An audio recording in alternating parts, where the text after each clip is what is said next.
துதிக்க செய்கிறவரே உமக்கு ஸ்தோத்திரம் என்று இந்த புதிய காலைகளிலே நாம் தொடங்குவோம்.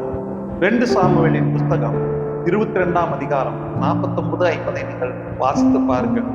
இது நிமித்தம் கர்த்தாவே, ஜாதிகள் உம்மை துதித்து உம்முடைய நாமத்தை சங்கீதங்களால் பாடுவேன் என்று சொல்லி அங்கே சங்கீதக்காரன் சொல்லுகிறார். அந்த வார்த்தை நமக்கும் அது பிரயோஜனமா இருக்கும். அங்கே தாவீதுக்கு அவரே என் சத்துருக்களுக்கு என்னை விலக்கினார், விடுவித்தார் என்று அவர் சொல்லுகிறார்.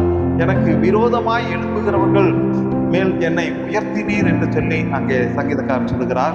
கொடுமையான மனுஷனுக்கு என்னை தப்புவிக்கிறீர் என்று சொல்லி அங்கே சொல்லுகிறார். அதை குறித்து தான் அவர் பாடுகிறார். நாமும் நமக்கு எதிராய் வருகிற, விரோதமாய் எழுப்புகிற சத்துருக்களாய் இருந்தாலும் அவர்கள் மத்தியிலே கர்த்தர் நம்மை மேன்மையாக வைப்பார். இந்த காலங்களில தாவீதுக்கு இறங்கின தேவன், தாவீதை துதிக்க வைத்த தேவன் நம்மையும் துதிக்க வைப்பாராக. ஆமென்.